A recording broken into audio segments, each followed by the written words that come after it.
Well, hello. I'm so excited to be part of the RSF Healthy Aging Conference. And of course, this year we pivot and we're virtually doing it. My name is Patti Milligan. My background is I'm actually a registered dietitian by training, and I have pivoted slightly in my field and moved into this area where we call regenerative nutrition and a natural food specialist. So I'm very excited about the topic I get to speak to you about, because I recently finished my doctorate in Neuroscience of Taste. So if you've ever had questions of why you like what you like and why family members that you know don't like what they like, then maybe this will be kind of interest to you. And I applied it specifically as we age and as we hope that we can build up our immune resilience during these challenging times, that saliva and taste buds could hold a key. So the first thing I always like to say is this is emerging science. So I know probably so many of you are such a great reader of nutrition and foods and anti-aging and staying healthy. And I'm happy to say that within taste buds and saliva, we are going to bring together three different fields. The first field is the understanding that the makeup of our taste buds are only as healthy and can detect good tastes as the quality of our saliva. And when I say that, then we go down the portal, and a shout out to University of California, Irvine, as they actually host Spit Camp, if you can believe, where we study taste buds and saliva. And we understand that there are biomarkers in saliva that likely in the future will hold the key to unlock an understanding not only in anti-aging, but also in different diseases. So for instance, just to wet your whistle a little bit, there are some clinicians right now that are studying a biomarker for breast cancer. And this particular research believes that she is able to detect way before a diagnostic or a screening that there's a change in a protein that's detected in saliva. And then let's also talk about another researcher that's doing that same work in Alzheimer's. And then maybe some of you are involved or also have watched quite closely what's happening with the COVID side, in that we know that there's probably a biomarker that can detect, not only do you have it, but maybe if you have the antibodies for it. So it's an exciting area looking at the biomarker. But I want to also let you know that when we develop our saliva protocols, if you will, we know that that is really what allows us to taste. That really surprised me at a nutritionist, because I thought taste buds were the reason that we could taste. And it's actually through our saliva, and that the taste buds are more like smell buds. So hang on, more information on that coming up. And then the third area is one that really interests me, because we do know when we try to get compliance or people in our families to eat a little bit more nourishing, there is a connection, because the saliva directly has a highway to the brain, and that highway also is a dual highway down to the gut brain. So we know when the saliva detects certain aspects within the food we're eating, it communicates to the brain that yes, this is safe or not. And then to the gut brain saying, I'm satisfied. I've received what I needed and I released just the right enzymes. So it's a fascinating triangle. And we now realize that as we age, that's probably where the communication breaks down. So I want, in the end, for you all to feel that you walked away with understanding what it looks like to keep your saliva and your taste buds nourished for the whole length of your life. So I would not be, a good nutritionist if I didn't show a picture of a delicious taste bud. And you can see, to me, this is one that is folded up slightly, but when it's open, it looks like a parasol. It looks like a giant umbrella. And you can see what's hanging down is each one of the different tastes. And I'm sure before this slide, if I asked you if you could name the different taste buds or the qualities in foods that we can taste, you probably could list it. One is salty, one is sweet, one is bitter, and one is sour. And then the newest kid on the block is one that's called umami, which is a very satisfying. You'll see that that's clearly linked to the brain, to tell the brain that the retail hours within the mouth and the digestive tract are satisfied and they're going to close. So it's a very, very important test for that. But these little hair-like features you see, the little fingers, are very important to us. There's some researchers that like to call them dingleberries, like on a carousel, the paracel, I should say, that you see those. So those become important because we want to keep those nourished. Just diving a little deeper for those that enjoy trivia, I think as we move into this area of healthy aging, I think it's fascinating that obviously saliva is a liquid that we've had in our body since the day we were born, and that it's actually been used over 2,000 years ago. And some shout outs to some medical practices in Ayurvedic medicine and traditional Chinese medicine have very sophisticated ways to look at saliva. And we in the West are catching up, so that's good news. I think it's interesting that they saw a kind of a connection between saliva and blood, and that when we go further and we understand both in those disciplines of more Eastern medicine, that saliva changes were actually thought to indicate a resilience or the wellness of the body. And maybe I'll take a step further, which I find so fascinating, is that every emotional state that we have changes our saliva quality. So when you're happy and joyous and feeling very loved, that has a different component to it than when you're anxious and when you're fearful and when maybe you're upset. And although we don't know what to do with that information currently, and another shout out is to some universities right in the San Diego area. The Salk Institute is looking into some of these areas, which I think is fantastic. We also, as I say, of course, moving this talk into nourishing and aging, we can see that saliva is thought to be maybe the canary in the coal mine. Something happens that is reflective or is the mirror of the body's overall vitality.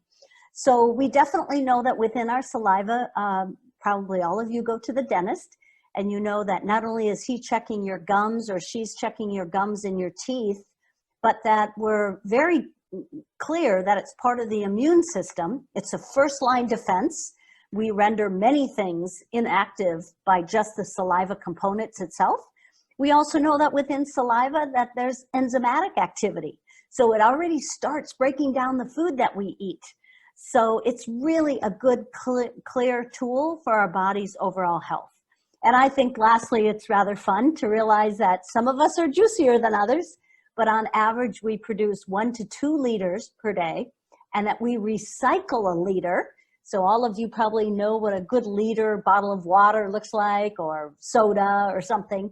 You can picture that not only are you swallowing your saliva, but that you're actually, your body is able to recycle it.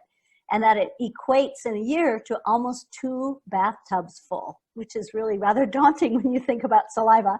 And as I say, we definitely know some are more juicy than others. What I find interesting is just a quick review, put you all in a science lab so that you know that saliva is actually produced from 3 glands. And if any of you have suffered from what we call xerostomia or dry mouth, or you've had any damage to your salivary glands or your sublingual or your parotid, you will recognize, or I work with a lot of folks that are recovering from cancer that have had radiation in this area. So their saliva is definitely impacted.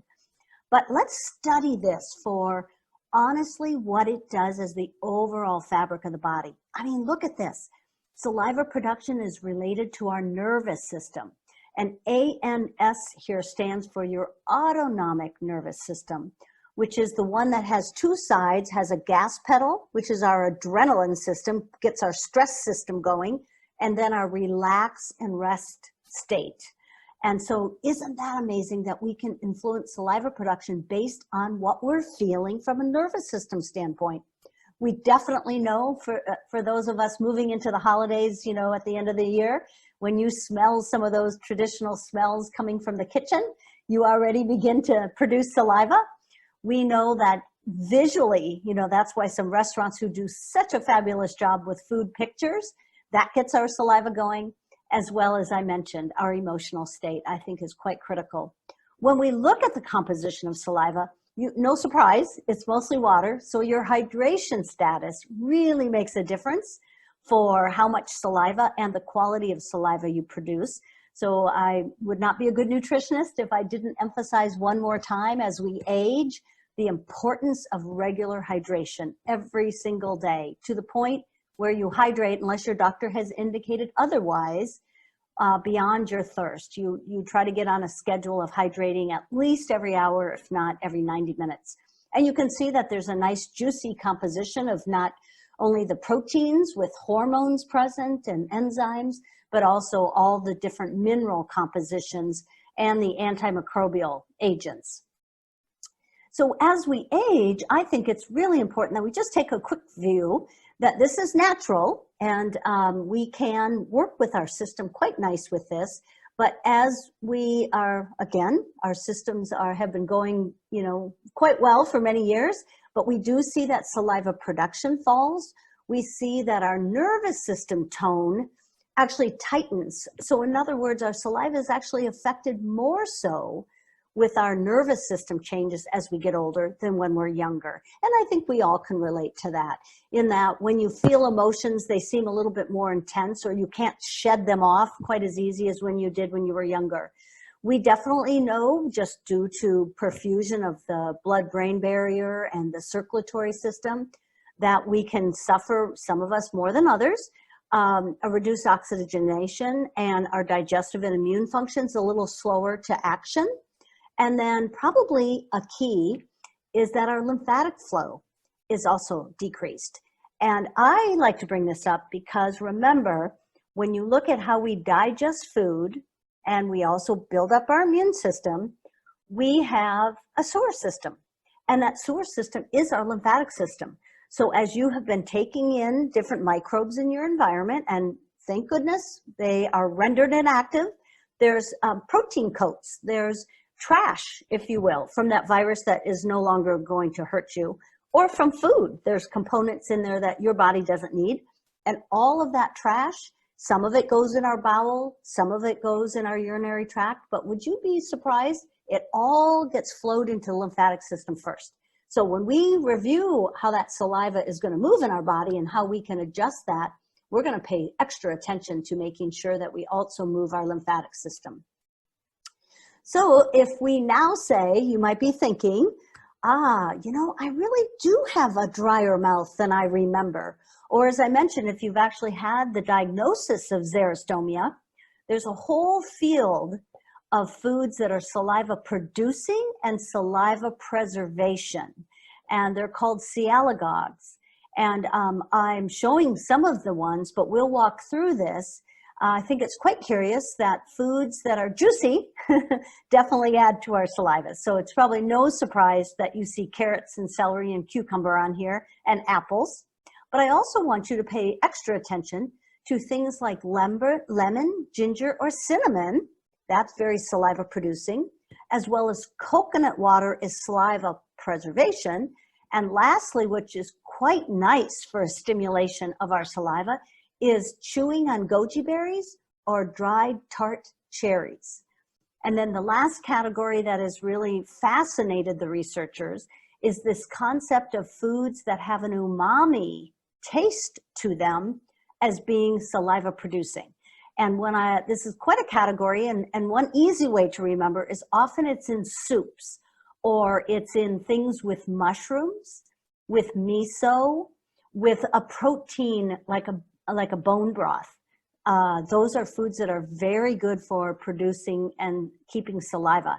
So the way that I currently work now is I'm working in two different populations. My passion lies in them both, is to help folks in senior living spaces that are beginning to express that they have dry mouth. And the risk of choking, as you probably would imagine, is quite high. So by introducing a way that every time they eat, they emphasize a sialagogue food before they begin, we're seeing some wonderful pivots in the ability to maintain saliva. On the other side, I'm working with kids recovering from cancer treatments, and we're trying to encourage their immune system to be strong enough so that they can go home. And what we're doing is a study up at Stanford looking at whether or not we can introduce for some of the kids as we screen them that their saliva is actually an issue, they're not producing enough, that if we could tip that scales, we don't know the answer to this yet, but if we could tip the scales to produce more saliva, would they in fact be able to recover quickly? And it is my hope that it could be something so easy, easier than having to take a medication or being fed by IV, that we could really look at this whole field of saliva and see if something could be different. So if you are saying right now, okay, that's good, Patti, I would like to include those foods, but I really want to understand how every day I can make a difference in keeping my taste buds highly alert, which we said is based on our saliva, not only quality, but quantity. I want you to think of 4 quick tips. The first is, we mentioned it earlier, the juicier you are, the more water you can take, the better that you make good quality saliva.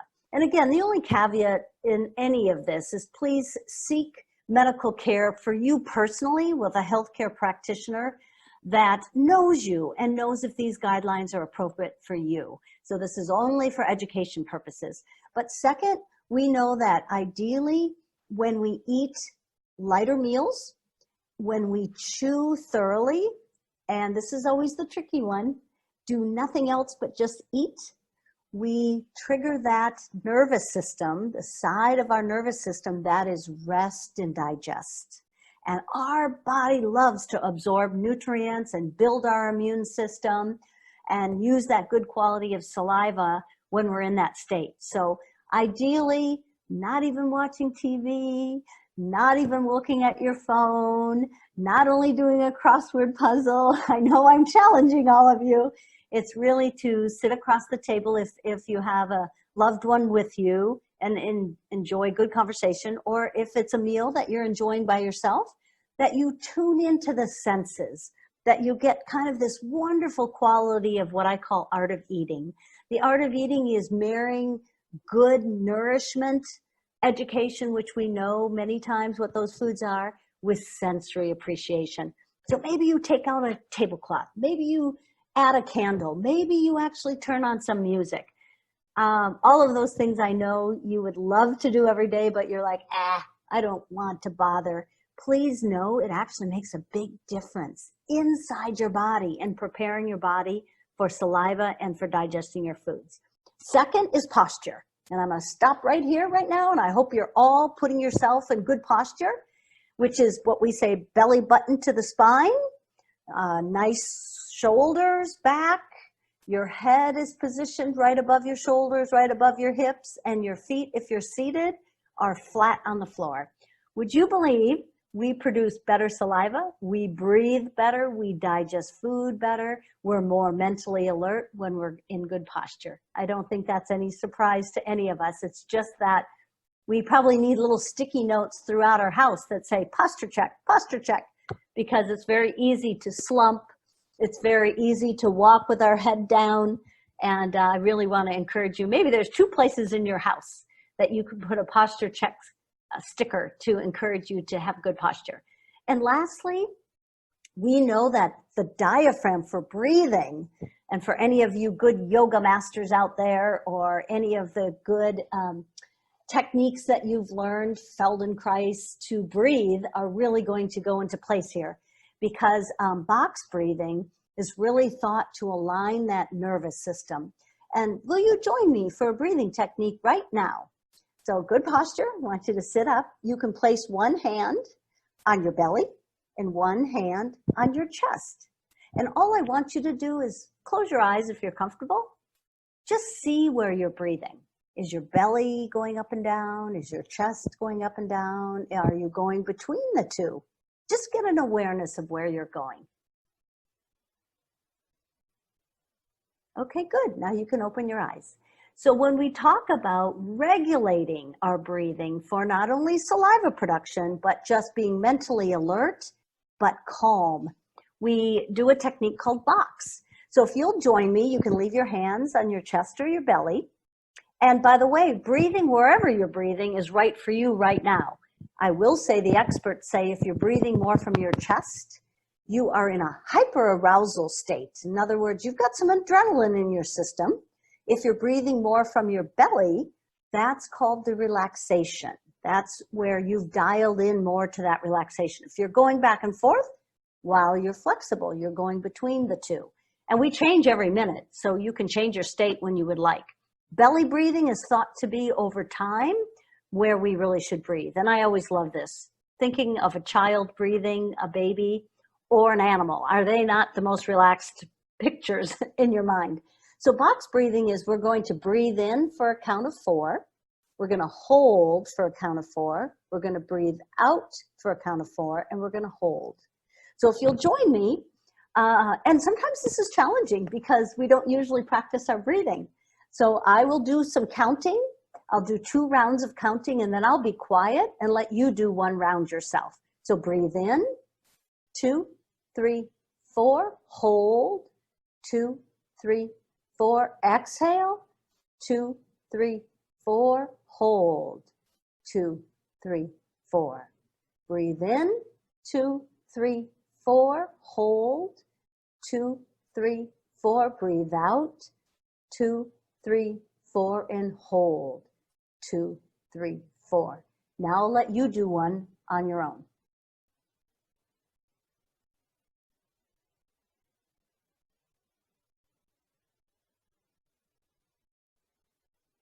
So how was that? I know that was just a quick, less than a minute. I don't know if you feel more relaxed or if you feel more grounded, but if you can do that before your meals, it will help your body be in the state to have that delicious, nourishing saliva to help the taste buds taste the delicious food that you're eating and to create the state you want for better absorption and immune system resilience. And I thought some of you probably love diving into this if I've gotten your curiosity up about saliva. So I thought I'd share some of the interesting resources. I already mentioned that we have a spit camp right here at UC Irvine. And we also know that there's a database where you can also learn more about saliva and its contribution to biomarker work. And then if any of you have been to Philadelphia, you would see that Monell Chemical Senses Center is there, and they do some amazing work in taste and smell. And you can sign up for their newsletter to get that information. And they're the ones that very firstly broke open that umami is now a new taste bud that we know we have. And then I thought it was just curious that we talked about saliva markers, but that I really believe that spit is it, that we are now moving into the next frontier of not only healthy aging, but also nutritional resilience in the idea that what can we learn that we can keep our bodies healthy and that we can support good saliva. So I want to thank you so much for your listening and your participation. And I just wish you well, and what a great conference for you to be part of. Thank you so much. Bye now.